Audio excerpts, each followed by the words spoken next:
Era uno OTS di calcio 5 di questa sezione. Ci siamo trasferiti in sezione, non abbiamo più fatto come negli ultimi anni a Cima d'Olmo volutamente. Uno perché dopo un po' di anni è bene cambiare. Due perché l'anno scorso la parte quiz regolamentare non è stata particolarmente brillante. Quindi quest'anno, se non sempre, spesso faremo i quiz tecnici. Tutto questo, stagione passata, come di consuetudine ricca di successi, non diamo riprova, ringrazio i nazionali e i GRA che sono qui presenti, non perché siano speciali, ma semplicemente perché loro sono già fatti raduno e sono qui lo stesso stamattina, potevano starsene a letto, quindi grazie di essere qua. Un ringraziamento agli osservatori, non perché è dovuto, ma perché è così. Loro vi vengono a vedere venerdì, vi danno dei consigli utili, lo fanno veramente con il cuore perché voglio dire, stare in tribuna non è come stare in campo, quindi vi raccomando sempre massimo rispetto. Se non siete d'accordo con quello che vi dice, accordatevi, perché quello che vi dicono loro è questo, perché sono qua anche loro. È da anni che fate l'uno insieme a noi. Stesse cose che saranno gli arbitri che saranno i consultori, quindi mi raccomando, vabbè, non c'è mai stato un problema, è andato. Il dispositivo segreteria non è cambiato granché, nel senso che abbiamo più o meno le stesse indicazioni dell'anno scorso. Adesso pieno tutto il calendario serie D per quelli che sono in sezione, e quindi a breve vi manderò anche le varie mail, a parte che sarà Treviso quest'anno, quindi sarà più semplice entrare in una partita che è di Bassano, se non sbaglio. Ho ricordato che prima lui che chi arbitra la Coppa, quindi ieri, anche venerdì prossimo, il carto va mandato alla mail di Mestre perché è regionale la Coppa Italia. E basta, per quanto riguarda, abbiamo mandato il prospetto prima sul gruppo WhatsApp della sezione dei vari tempi di gioco del sito giovanile. Quindi, mi raccomando, guardate quando andate, perché avete già fatto l'anno scorso, è successo già un po' di confusione su un paio di gare che visto che vi danno anche tipo i giovani, se mi calcio a 11 quindi è facile sbagliarsi con i tempi, perché la calcio a 11 è 35, calcio a 5 è 25, quindi guardate se avete dei dubbi prima di fare le gare. Basta, per il resto mi pare che non c'era nient'altro da aggiungere, insomma, quello il solito dell'anno scorso. Se avete un problema siete Mi chiamate prima, un messaggio. Ale, arrivo mezz'ora prima, ciao Peppi, arrivo mezz'ora prima, così lui appena detto più chiave fa si sta animando, mi ha chiamato questo, facciamo il quiz. Sull'imessa laterale, quando il pallone dopo essere stato calciato mentre sulle tavole di gioco, l'arbitro dovrà attribuire la rimessa laterale agli avversari. B.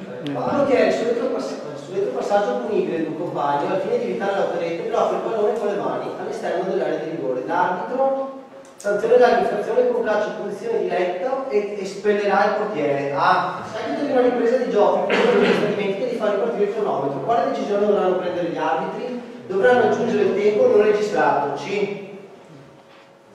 I pali e le traverse devono essere di colore diverso rispetto al rettangolo di gioco. A. Il consiglio direttivo sezionale dura in carica a una stagione sportiva. Se il capitano vuole esprimere riserve per irregolarità sopravvenute nel corso della gara, come potrà formularle? Solo verbalmente. La risposta è la A, perché scritta è solo inizio o prima che inizi la gara. Durante la procedura del calcio d'inizio, gli avversari della squadra che segue il calcio d'inizio devono essere nella propria metà campo, hanno meno di 3 metri dal pallone fino a quando lo stesso non sia in gioco. A. Il calcio di punizione diretto sarà accordato alla squadra avversaria se un calciatore ostacola la progressione dell'avversario. B. Vari. Se dopo che il tiro libero è stato eseguito regolarmente, il pallone è toccato manualmente esterno, il tiro libero deve essere ripetuto. Ok? A. Se un calciatore scorrettamente distrae ostacolo il calciatore che sta effettuando la rimessa laterale, deve essere ammonito per comportamento antisportivo. B. Vari. Ho girato. Se il calcio d'angolo non è eseguito entro 4 secondi, gli arbitri accorderanno una rimessa dal fondo. Durante la procedura dei tiri di rigore, chi sceglie la porta verso la quale devono essere eseguiti? L'arbitro. C. Il calciatore lancia come inizio la scarpa contro il componente.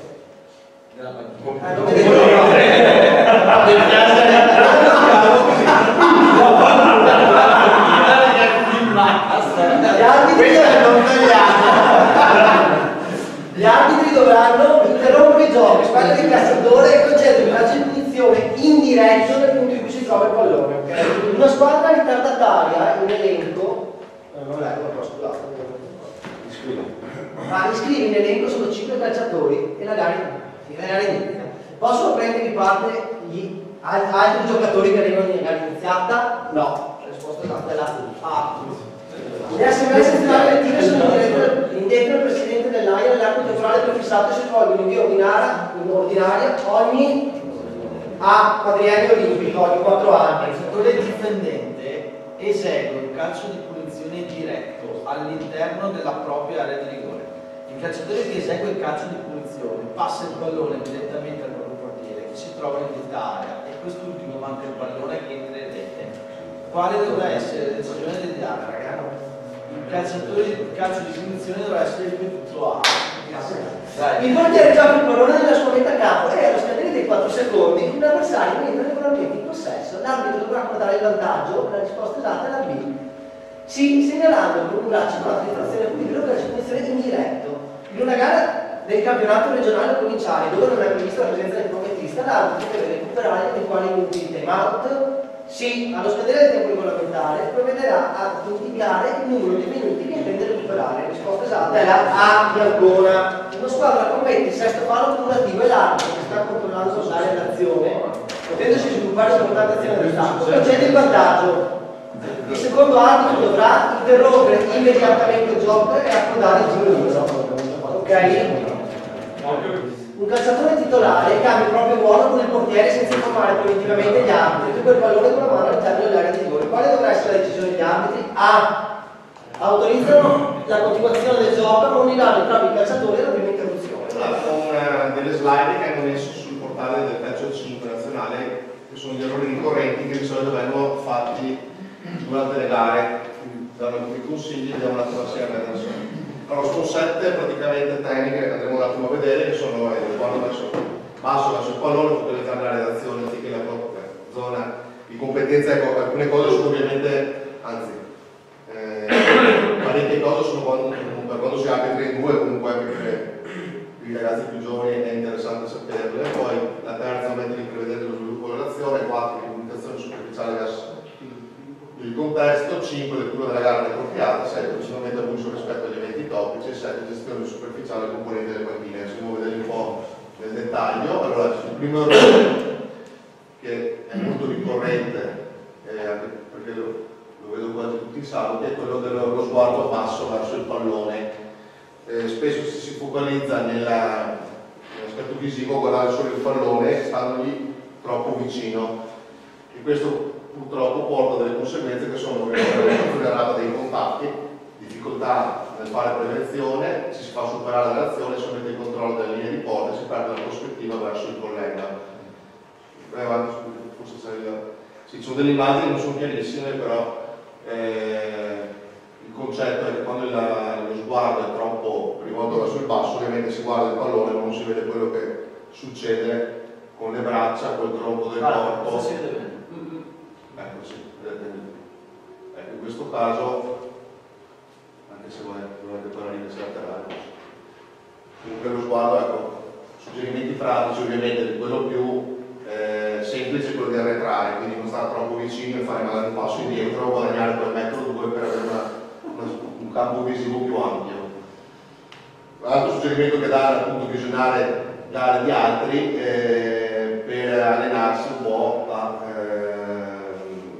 diciamo, a guardare cosa fanno i calciatori mentre vanno a contrastare gli altri, quindi magari si vedono movimenti di braccia vanno ad appoggiarsi, il tronco che fa determinate posizioni per, diciamo, fare un fallo che magari guardando il pallone non riuscite a vedere. Questo aspetto è quello di organizzare la redazione anziché la zona di propria competenza.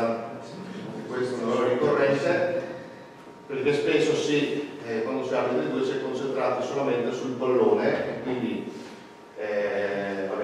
è scritto le conseguenze, mancato controllo dei contendenti, il ciclo comportamentale del pallone, si perdono ovviamente i blocchi, le provocazioni, le violenze eccetera, si rischia di fischiare nella zona di competenza dei colleghi, si perdono le istituzioni errate, tipo i 6 calciatori che entrano in campo. Questo succede perché purtroppo ovviamente da soli dovete controllare entrambe le zone, sia quando si è in due si è troppo concentrati spesso nel guardare il pallone.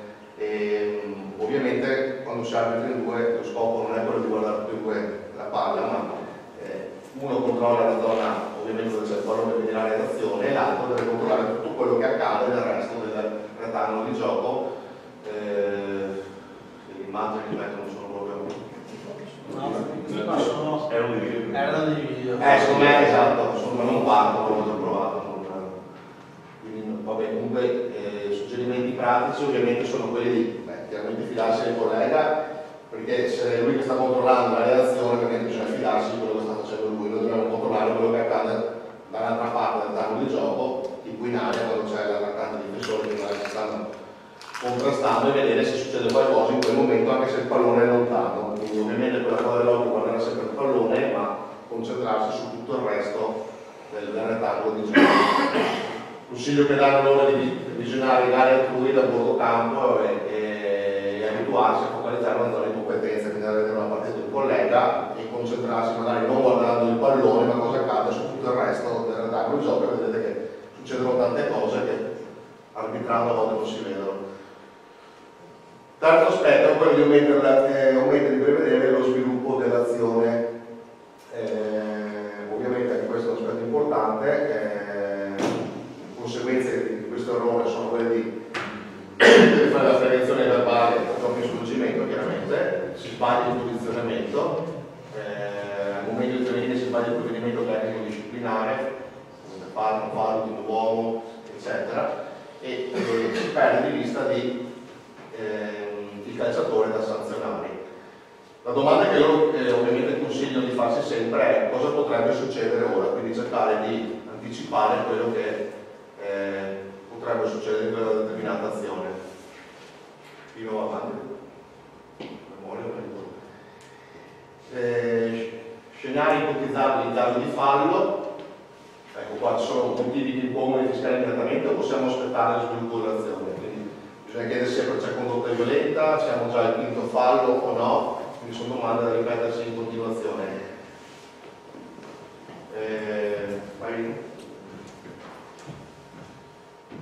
Allora, vediamo i scenari ipotizzabili in caso di fallo, cioè quelli che si usa il vantaggio, quindi siamo in una zona del campo dove opportunamente lo sviluppo dell'azione prima di fischiare, c'è lo sviluppo dell'azione importante verso l'attaccato avversaria.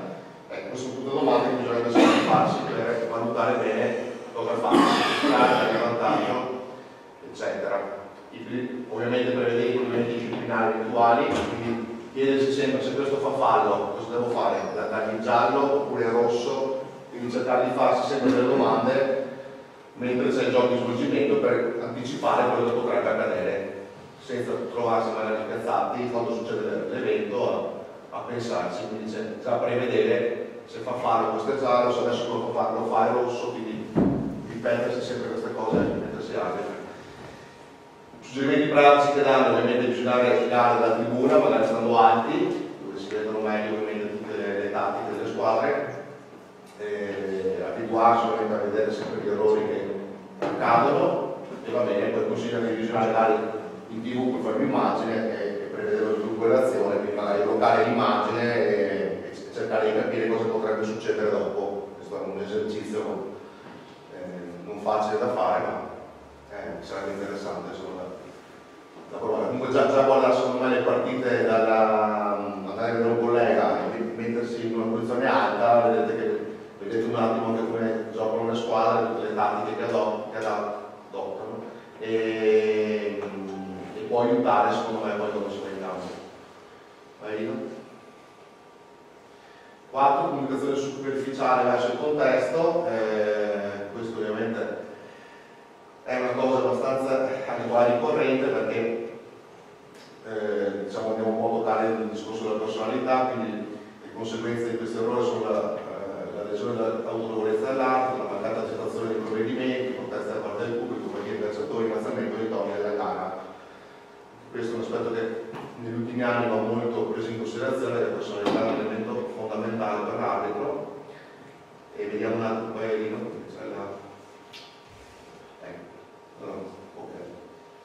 Quindi questi sono gli errori che spesso vengono visti durante le partite, quindi non avete avvicinare mai il fischietto alla bocca senza fischiare, quindi cercate di evitare quel gesto di avvicinare il fischietto e poi abbassarlo, perché da fuori si vede molto bene questo movimento, soprattutto gli osservatori lo vedono, quindi non è un segnale che dà, insomma, sicurezza.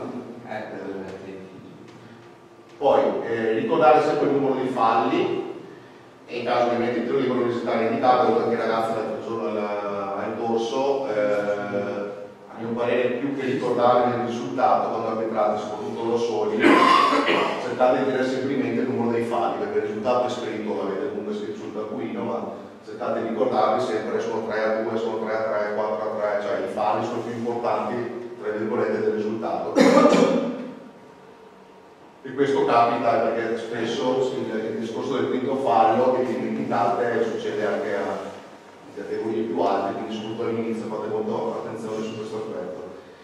Poi ricordare sempre ovviamente i calciatori ammoniti, in caso di doppia munizione ovviamente non esitate di tirare fuori il rosso, ok, questo è, diciamo, normale. Poi in caso di provvedimento disciplinare mostrare tempestivamente il cartellino, ecco, anche questo cercate di andare sempre sicuri quando c'è una munizione da fare, non pensateci troppo. Stemperare le tensioni sul ridere quanto possibile, ecco, questa anche qua cercate di essere sempre tranquilli, mai diciamo troppo duri, diciamo, per i calciatori, ma cercate di fare, insomma, la partita con tranquillità.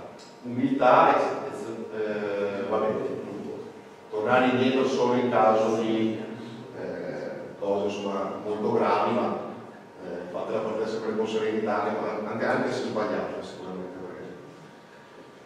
Poi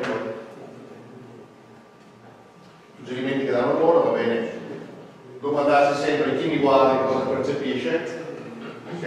Anche qua consiglio di guardare sempre le partite in TV e ecco, simulate la gestualità, magari a volte anche a casa, se mi capita di vedere su Sky, Sport Italia, quello che è, delle partite di calcio 5, magari guardate anche i movimenti e le gestualità che fanno gli vari arbitri, perché vi possono aiutare. E poi proteste e offese comprendere il momento delle circostanze che stanno ragionando e confutarle prontamente nei modi e nei tempi adeguati onde evitare quando opportuno.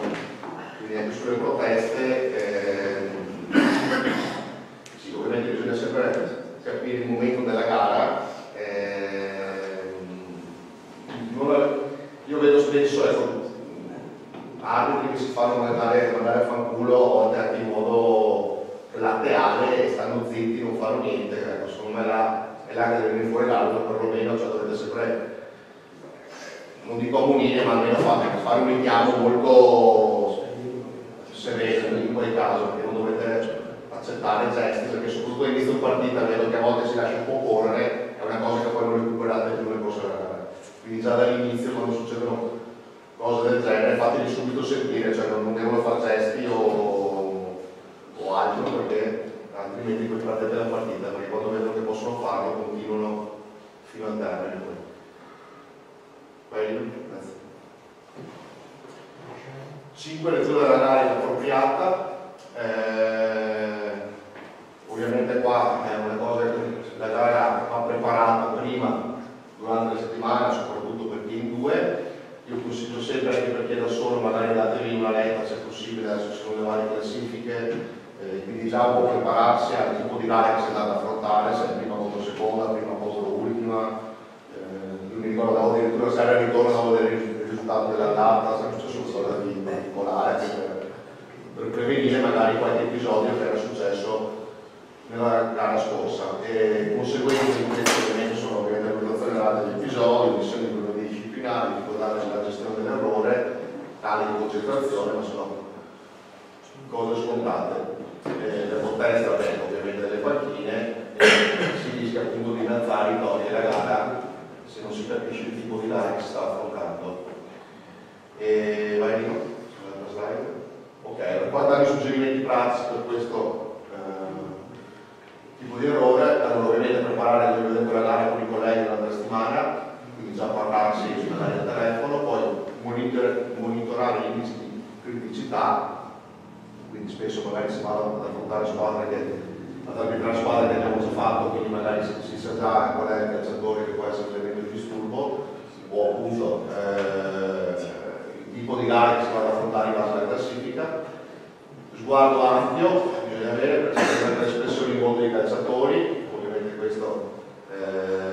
questo è un aspetto importante, bisogna cercare di guardare, come dicevamo prima, non solo il pallone ma tutto il resto che vi circonda. E non vuole essere il pallone, salvo ovviamente quando hai possibilità delle linee perimetrali per vedere se c'è il pallone esce, se c'è un gol o non gol.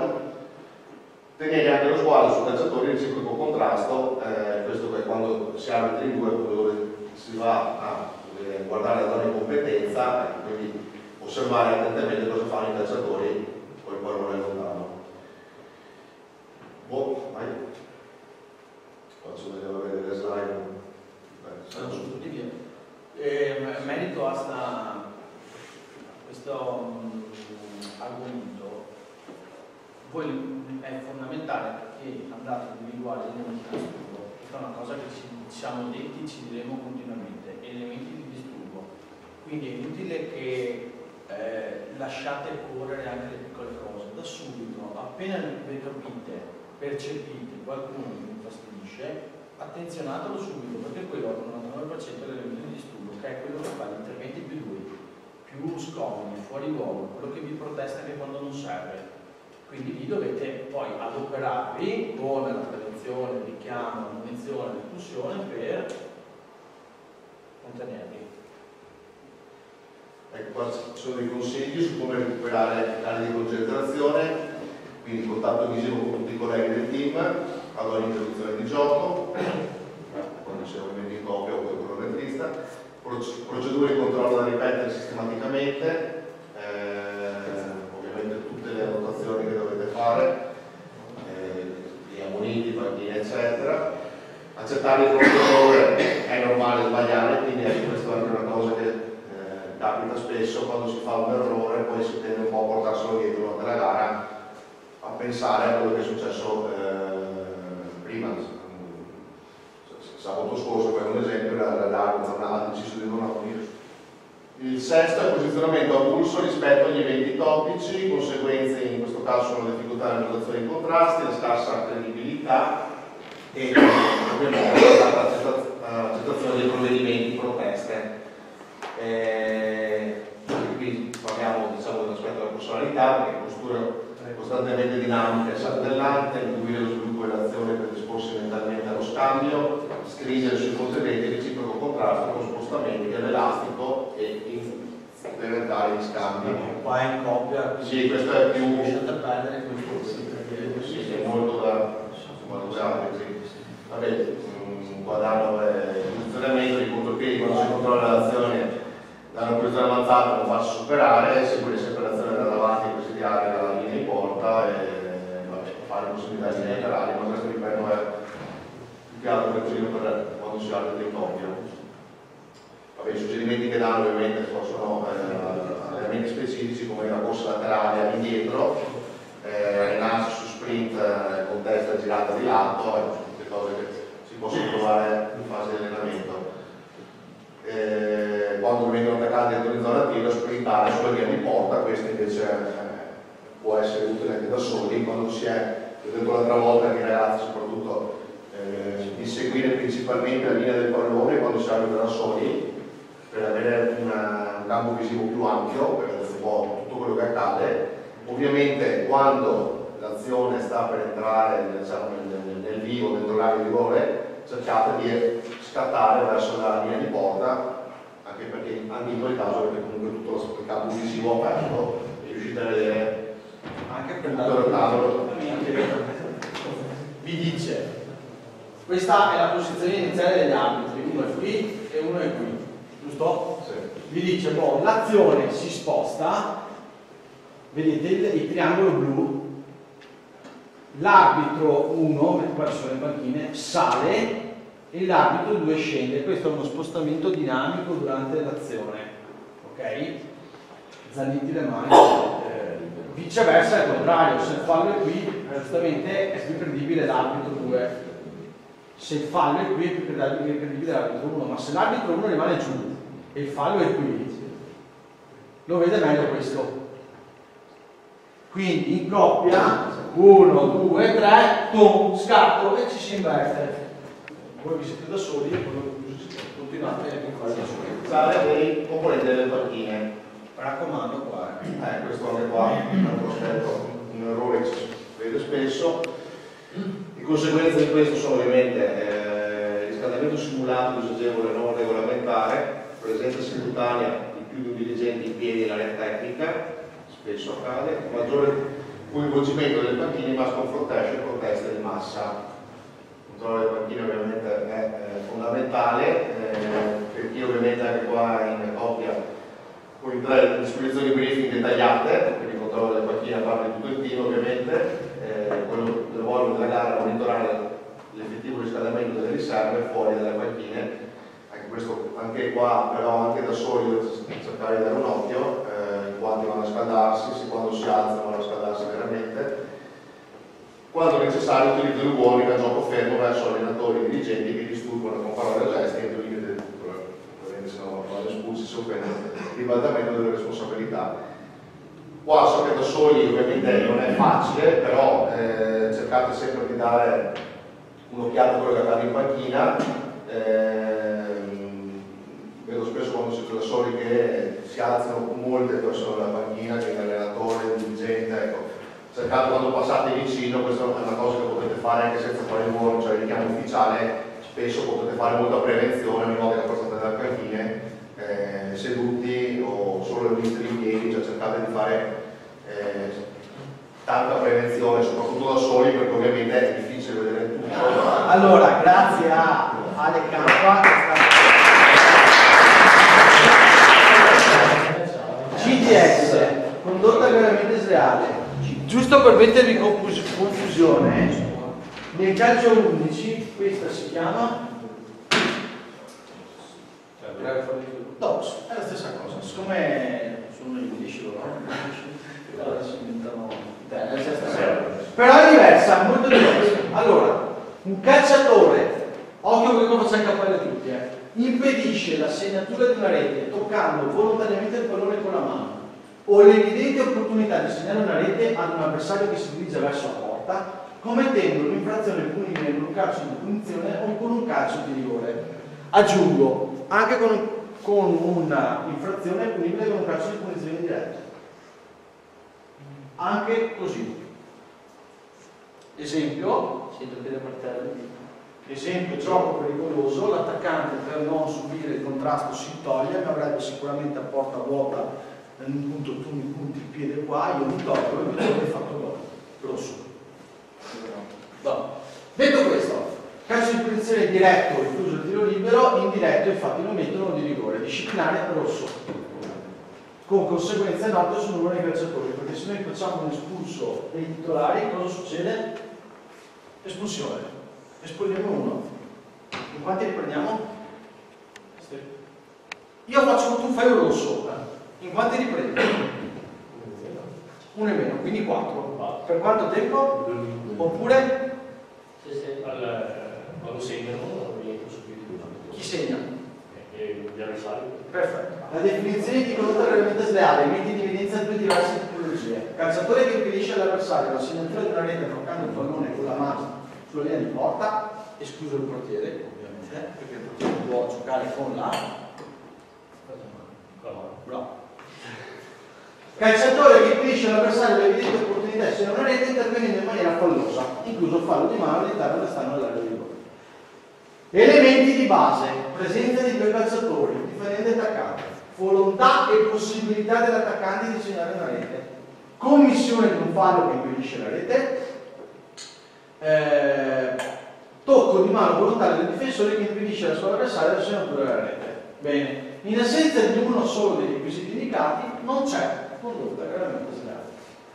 Fattori: distanza tra il punto in cui è stata commessa l'infrazione e la porta, la probabilità dell'attaccante di fare gol, la direzione e la posizione, l'infrazione che impedisce all'avversario dell'evento opportunità di segnare una rete, sanzionabile con un calcio di punizione, che sia esso diretto o indiretto. Se l'infrazione è commessa da un calciatore di riserva, dovrà essere sempre espulso. Per determinare la condotta gravemente sleale, l'arbitro dovrà valutare se senza quel fallo vi sarebbe stata con certezza la rete.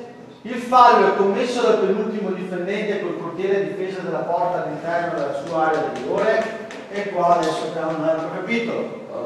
La condotta gravemente sleale è quando non c'è il portiere. Non c'è il portiere. Quindi se fa fallo il portiere e dietro non c'è nessuno oppure c'è un difensore, è condotta gravemente sleale ed è rosso.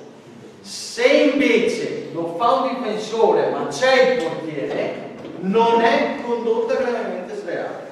Perché? Perché il portiere può parare con le mani, il difensore no. Il fallo è commesso dal penultimo difendente ma in difesa della porta di un calciatore diverso dal portiere. E abbiamo detto, il fallo del calciatore titolare va a buon fine o no, ovvero se impedisce la segnatura della rete o no. Cioè è chiaro che se io faccio il fallo, chiaro che sono nella rete, ma la palla va in gol, diamo il gol. Quindi aprite una parentesi, chiudetela, che poi a fine slide vi diamo delle citazioni sulle novità di quest'anno. Ovvero, visto che va di moda questo ovvero, nel caso in cui c'è una condotta gravemente sleale oppure c'è un fallo da punizione che comporta la doppia punizione dell'espulsione, non esiste vantaggio.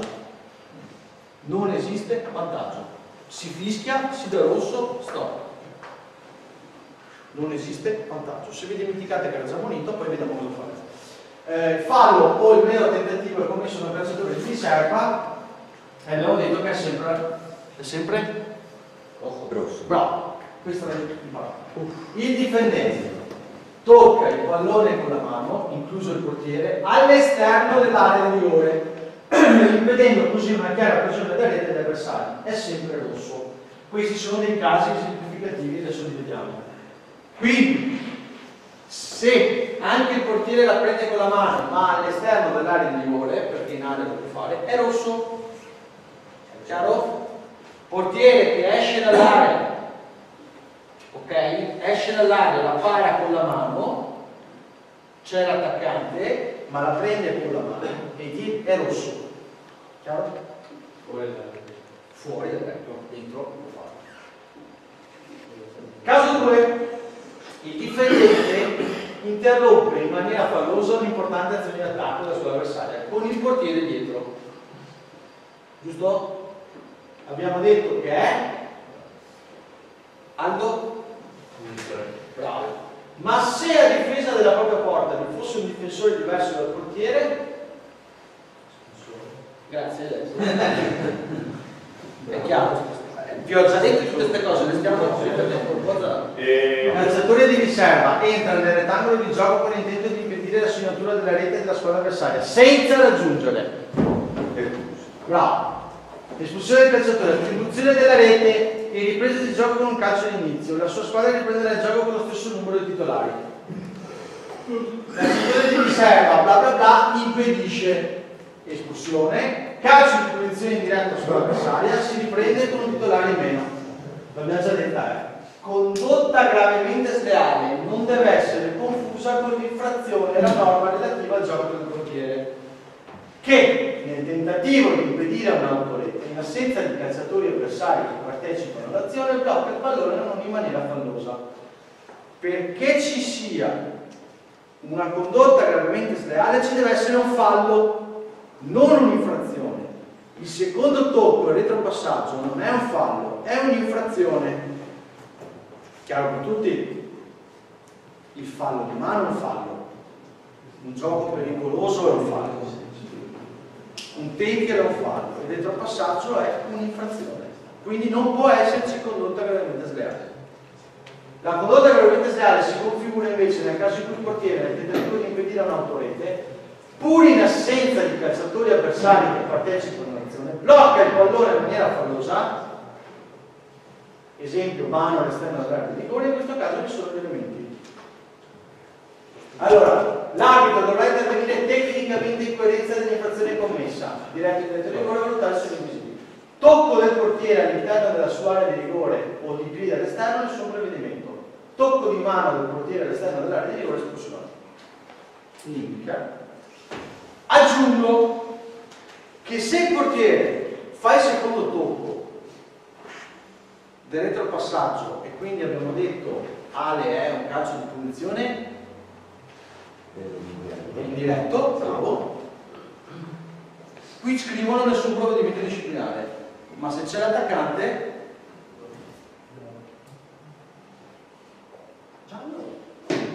bene.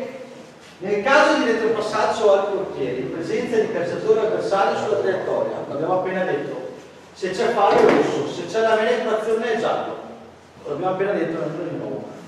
Vediamo se i casi esemplificativi, dopo dovremo aver finito. Oh, no. Niente parole. Bene, il portiere gioca il pallone verso il compagno che glielo ripassa, avvenendosi che il pallone entrerebbe certamente in porta, lo blocca in area di rigore. 1, 2, stop. Fermi. Fermi. Allora. Faccio punizione diretta. Ok, poi disciplinare. Condizione. Perché? Perché impedisce alla palla di andare dentro. Ma c'è l'attaccante? No.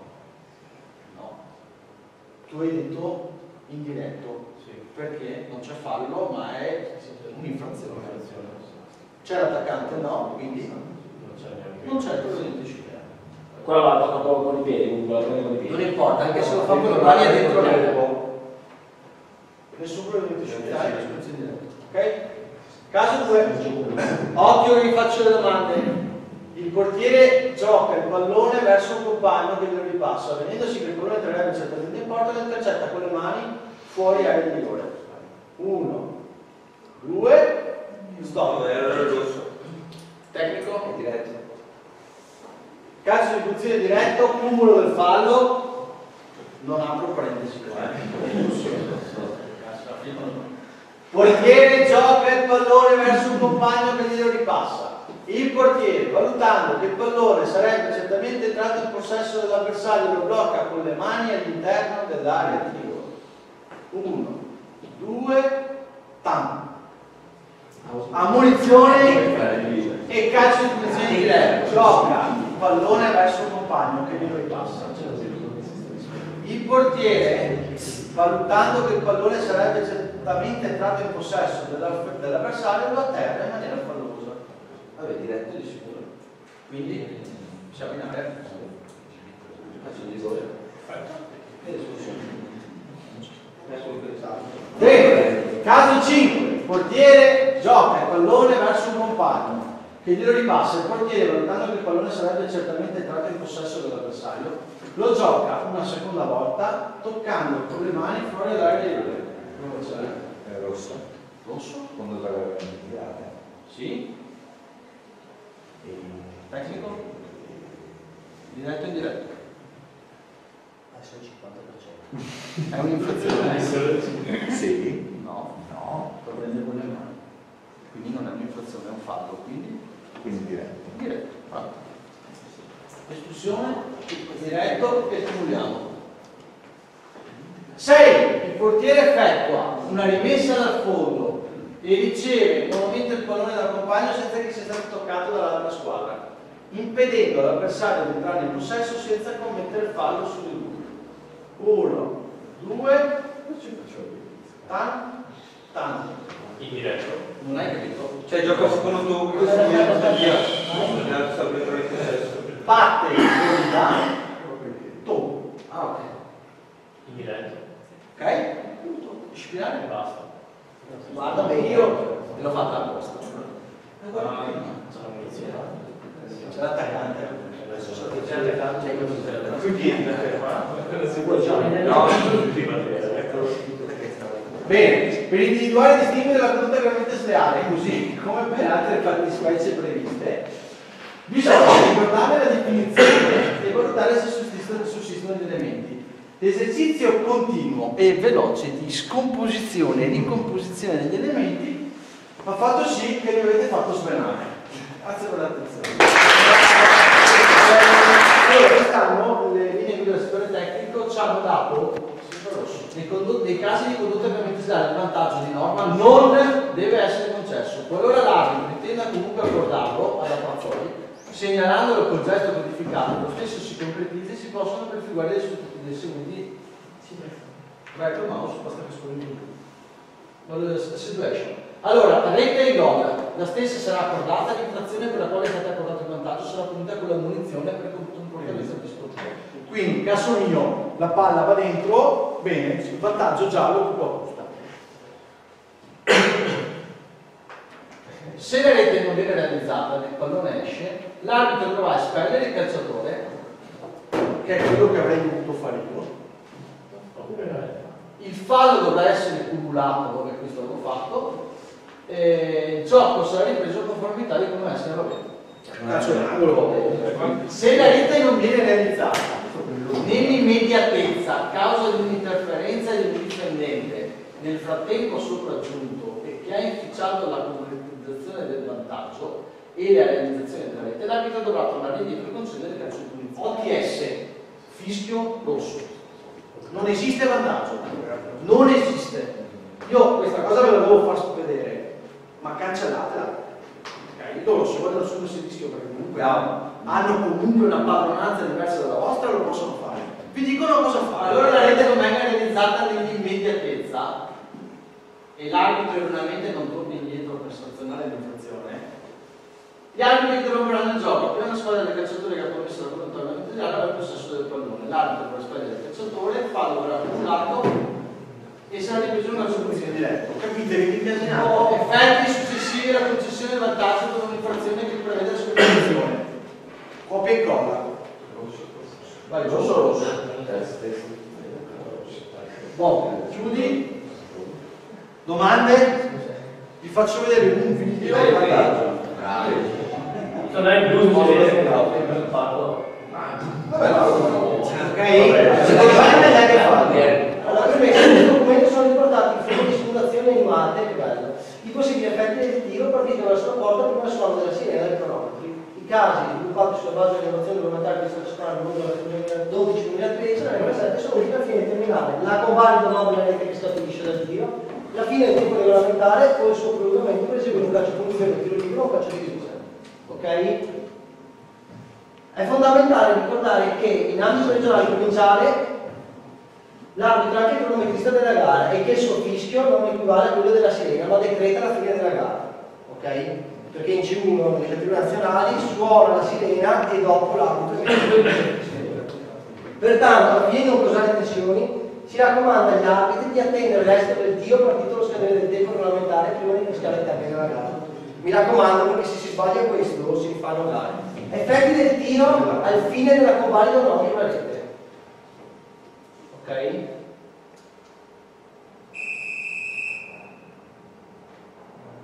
Ci siamo? Quella è la sirena. La rete valida. Perché? No, è il fischio dell'arbitro. Ah, ok, ti è uscita la faccia. Allora, è la sirena, sì, scusami. La faccia dell'arbitro. Rete valida perché? Perché il tiro è partito prima del suono della sirena o del vostro fischio, che non dovrebbe mai succedere dopo.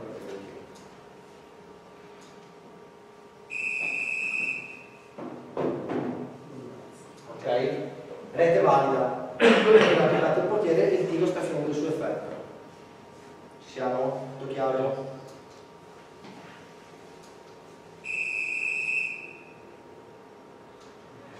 Rete valida. Sempre palo, portiere, rientra. Deve fermarsi il pallone sostanzialmente. Oppure adesso vediamo un altro caso, adesso lo vedi. Quarto caso. Rete valida. Ha toccato un giocatore come portiere, ok?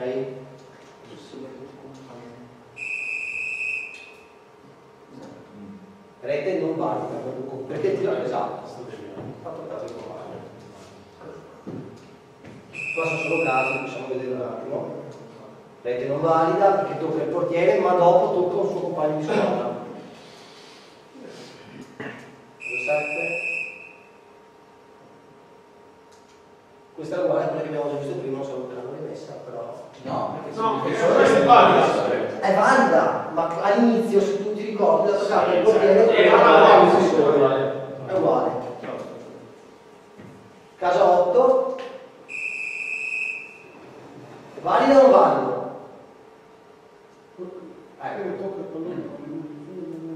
Cosa facciamo? Sì, provvedimento disciplinare? Quanti rosso? Sento dei rossi. Tutto male? Rete valida e demolizione del portiere. Caso 9. Valido o no? No. Il pallone per aver colpito il palo viene giocato mentre il calciatore ha effettuato il tiro dentro in porta. Rete non valida. 10.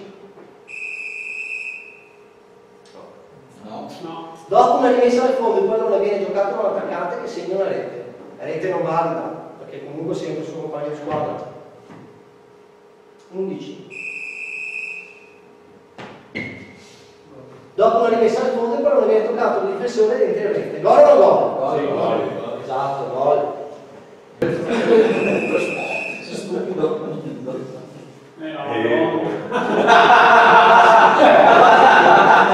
No, questo è bellissimo. Come si parla da dentro giusto? Col tasto sinistro. Tasto sinistro? Cioè, scusa. Ma è finito questo, vai. Ovviamente non vale.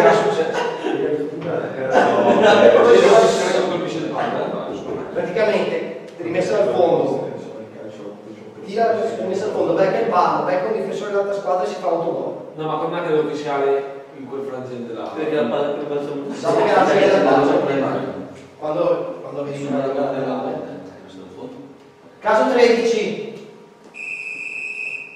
rimessa laterale. Quanti dicono gol? Per me no. Esatto. L'hai già fatto di prima? Ma solo il messaggio laterale. Ma solo dire calcio d'angolo? No. Niente. Esatto. Scusa, più cosa cambia la laterale? Prima l'aveva toccata Ah, l'avversario, guarda dopo il compagno di squadra. ok.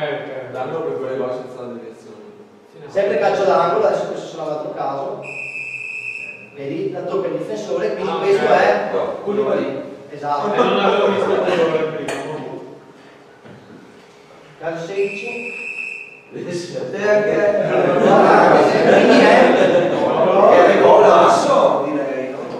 Io darei un'occhiata. Casi in cui nell'attesa del termine dell'effetto del tiro il periodo di gioco viene prolungato se viene commesso un'infrazione sanzionabile con un tiro libero, un calcio di rigore o un calcio di punizione.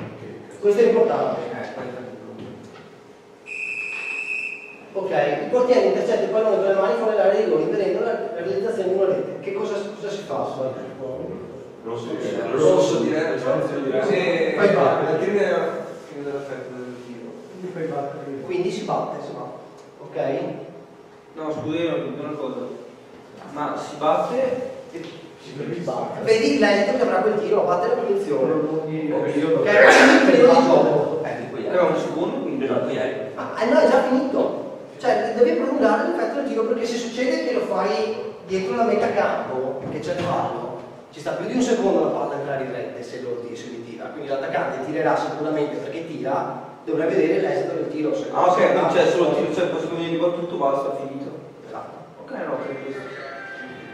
Io però posso chiedere una cosa. Sì, fammi finire la Sì, sì. Ecco qua. Il tiro viene parato al portiere, ma il difensore non è fallo. Ehi! La rispondi tu questa. Cosa facciamo? Il tiro è imparato all'ultimo, di solito dovete fare l'ultimo attaccante, e si fischia il fallo del difensore e si fa battere la punizione dove ha voluto il fallo. Poi dipende che fallo era, se era giallo. Calcio di punizione diretta e appunto per monte fallo. Ok, parata, fallo, calcio di rigore e ammunizione del difensore. Se fa un fallo normale, se tira schiaffo, cosa, espulsione. Qua c'è scritto che facciamo fallo normale di gioco. Esecuzione di un tiro libero. La data termina della gara, si è scivolato, il tiro va fuori, quindi non potrà mai segnarsi una rete, quindi si dice il termine della gara. Cioè l'intenzione era quella di calciare, però diciamo Questo, vediamo. Vabbè, qua è cosa, termine della gara. Esecuzione di un tiro libero. Eccolo qua. Gol, tutti sicuri? Rete valida e termine della gara.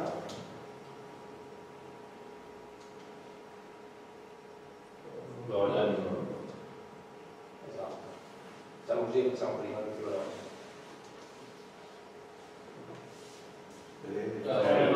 gol. Il portiere tocca, non trattiene il pallone che calamma quello sul palo, poi sulla sua schiena e finisce un po'. Gol.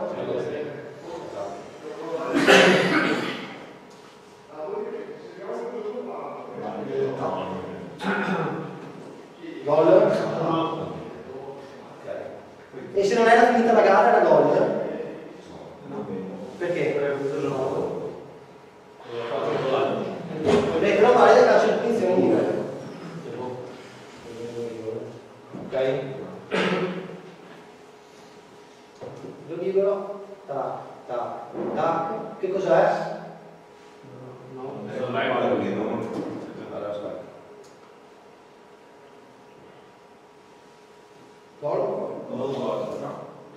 Rete non valida e termine della gara. Avete visto che nel caso di prima c'era il calcio di punizione in diretto, però? E devi farlo valida. Comunque appena la tocca finisce la partita. Ok?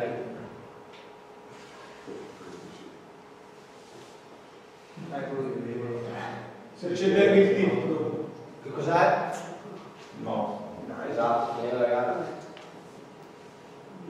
Calcio di rigore. Tirato, portiere, gol. Valido? Sì. E termine della gara.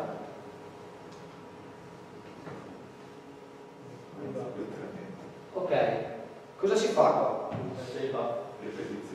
Ripetizione? E munizione. Sei sicuro? Se il portiere non rispetta. La distanza. E sul rigore tu lo ammonisci. Allora prima lo devo richiamare. E sul tiro libero invece? Ma può muoversi fino No, no, lì ai 5 metri, ma oltre i 5 metri arriva al limite dell'area, quindi non mantiene la distanza. la ammonisco, non lo so. Sì, lo ammonisci perché non sempre perché comunque.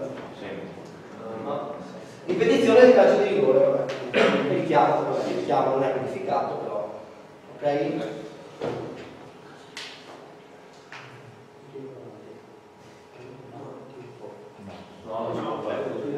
Ok, fine della gara, rete non valida oppure solo rete non valida?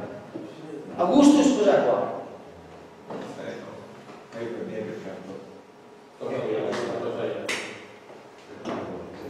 Guarda, calciatore identificato, ok? Succede questo. No, allora, non è valido, non è gol, ammonizione del calciatore che ha battuto. Sì. Poi, Termine della gara, non termine della gara, tecnico. io dico termine della gara, non lo faccio arrivare. Siete tutti d'accordo con lui? C'è qualcuno contrario? Rete non valida, ammonizione del calciatore che ha effettuato il tiro e il calcio. Lui è in disaccordo.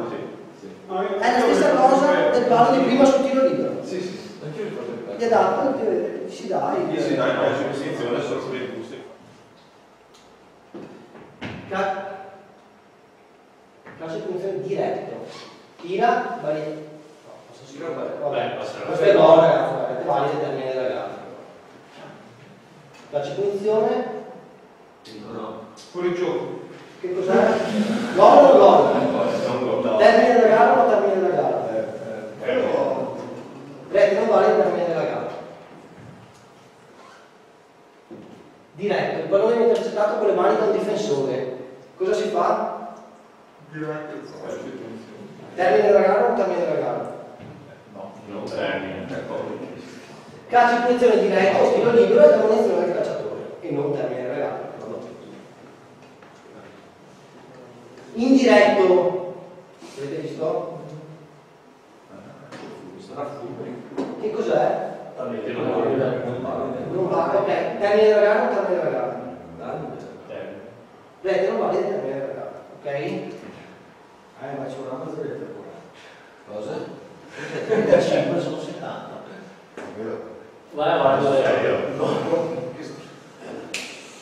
Che cos'è questo? Rigore. Esecuzione del calcio di punizione indiretto, quindi lo passa. E termine della gara. Ok? Calcio di punizione indiretto. Tac, tac. Che cos'è? Termine della gara? Ma perché è il termine della gara? Cioè è valido in un termine della gara, in questo caso? termine della gara. Devi aspettare che Sì, ma se è in diretto vuol dire che quando la tocca. Perché vale il termine indiretto. Sì, ma quando la tocca non è finita la gara. Ma se Finisce quando si ferma. Ma è tiro. Quello di là passata, gli è tirato qualche granata addosso, all'inviata. Io gli darei subito. indiretto. Boom. Il pallone viene davanti al difensore e tocca entrambi i pali dentro il porto. Deviato. Non giocato. No, Non è che tutta la palla. La gara non termina dopo che il primo ha toccato il pallone. No, prima No, è indiretto del pallone. Detto prima io ho sbagliato prima di Ah, detto che ok. la giocare in diretto, Ok. il secondo dopo cosa la gioca. Ok. A meno che non si faccia l'autogol, perché poi fa altri gol.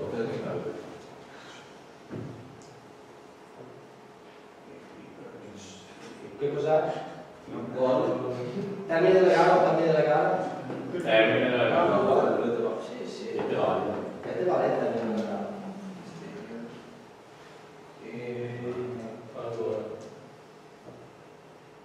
Questo l'abbiamo visto prima, che cos'è? Te lo pago tanto. Bravissimo. Mi abbraccio, bene, ci vediamo lì, buon weekend. Ciao. Ciao.